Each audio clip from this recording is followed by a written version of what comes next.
first examples to go through is using a test method which states that the fabric needs to be inspected in intervals. So in abrasion test methods, this is usually done when the end result is not known. For example, BSEN ISO 12947 Part 2, it states that if a fabric is believed to have a resistance of approximately 40,000 rubs, the fabric should be stopped and checked every 10,000 rubs. However, once you can see that the fabric is near the end of its life expectancy and you think that a thread might break, the increments need to be changed to 1,000 rubs to find the actual end point. So using a traditional Martindale, the instrument would be set with all the stations running to 10,000 rubs, and then it would stop. The operator would then need to come to the instrument, visually inspect the specimen and set it running for a further 10,000 rubs, and then coming back to it to lower it down to the 1,000 increments later on in the test. So this means that the instrument could be sat still in between intervals if the operator has other tasks to complete. The Martindale Motion, however, could run slightly differently to this, and this is by setting up individual stations to lift at the different increments requested. So, for example, you could set up your station 1 to lift at 10,000 rubs, station 2 to 20,000, 3 to 30, and then you could put onto your other stations 35,000 on station 4, 36,000 on station 5, and so on.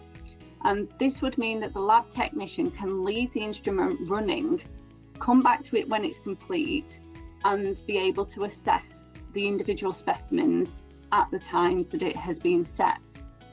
So in the example of 40,000 rubs, this is actually 14 hours of the instrument running. So it would mean that they would be able to continue doing something else for 14 hours.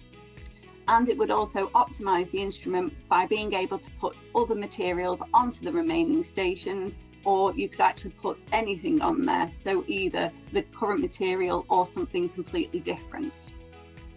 The same principle can be applied for pilling using BSEN ISO 12945 Part 2. So the standard states that the material needs to be graded after intervals of rubs. These intervals are 125, 500, 1,000, 2,000, 5,000 and 7,000 rubs. The timing for each stage is approximately 2.5 minutes, 8 minutes, 10 minutes, 21, and then 1 hour and 42 minutes.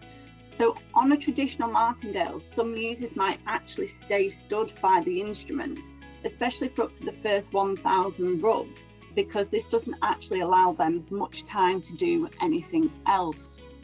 On the Martindale Motion, however, you could actually set up each of the stations to lift after each interval of rubs has been completed, and then remove all the tested samples at the end to grade them. This would mean that the operator does not need to be stood by the instrument during the whole test. So this would also eliminate any further testing if the end customer, for example, received the test specimens and they didn't agree with the grade given. Then they would be able to have all of the specimens sent to them and they could then check them themselves. Another way the instrument could be used to gain flexibility and to reduce planning for testing on the instrument is to test fabrics which have different endpoints. So for example, a t-shirt fabric might perform to 25,000 rubs, a pair of jeans to 35,000 rubs, and an upholstery to 50,000. On a traditional Martindale, the instrument would run to the lowest number of rubs, in this example 25,000. The operator would then need to assess the material and decide if they wanted to add more rubs. In the meantime, other stations would also be stopped. This means if the laboratory technician is busy with another instrument, is in a meeting, or is in another room and hasn't noticed that the machine has stopped, it could be sat idle for a long period of time and not actually testing the materials whilst they're on the machine. So again, on the Martindale Motion, however, you can actually place the materials onto the instrument at the same time and group the stations to lift at the required number of rubs until the entire test is completed. So in the example we have shown you, we have put the t-shirt material onto stations 1, 2 and 3, and these will lift at 25,000 rubs before it will then lift.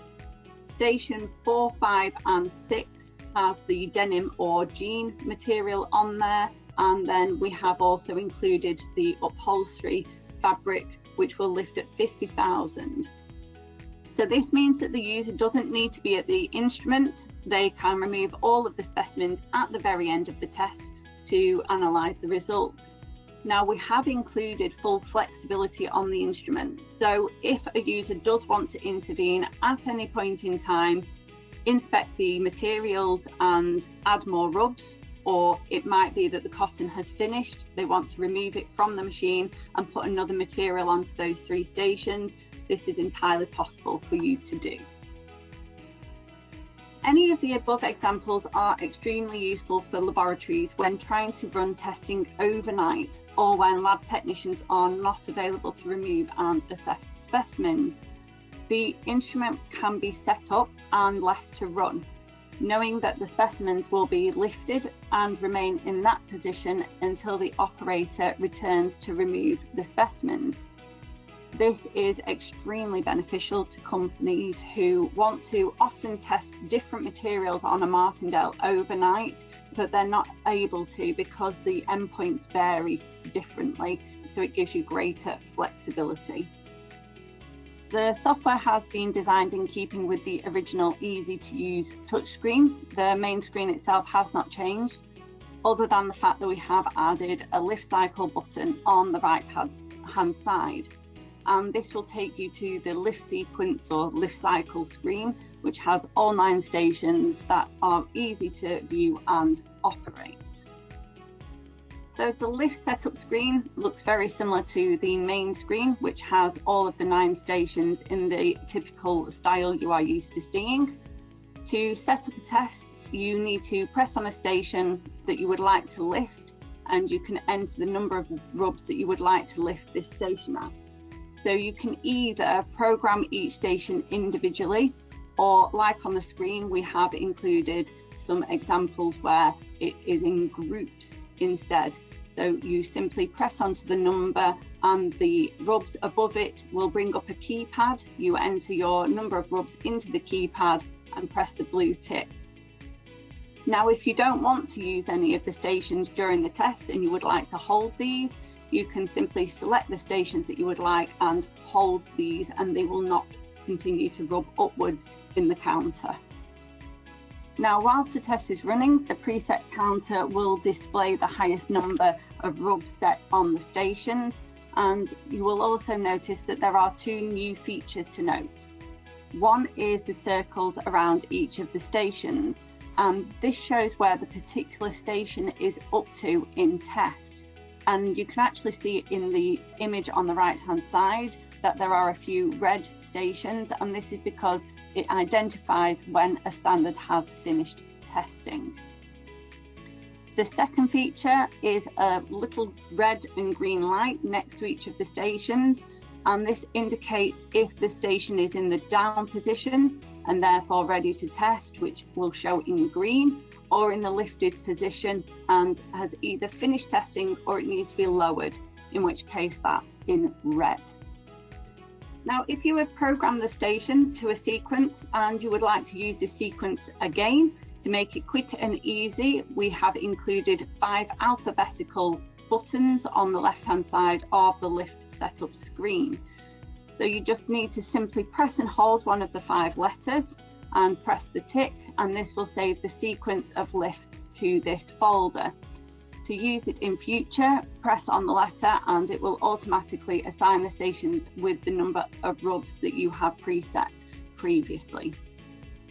We will be going through some test scenarios on the next few slides, which may help you understand when and how to use the presets and any of the other functions on the instrument.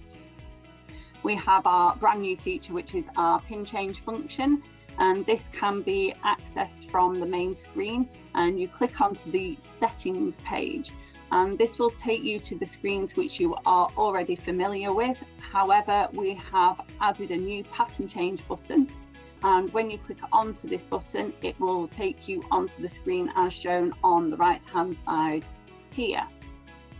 So when pressed simultaneously, the home button pins move the machine until the pins line up in the slots in the back of the instrument. The new lid is then lifted and the pins are then moved. We have engraved the slots for easier visibility, and the lid has a sensor on it. So if you lift the lid during motion or during test, the instrument will actually stop. Once the pin change has been completed, both the back buttons need to be pressed simultaneously to go back to the previous screen.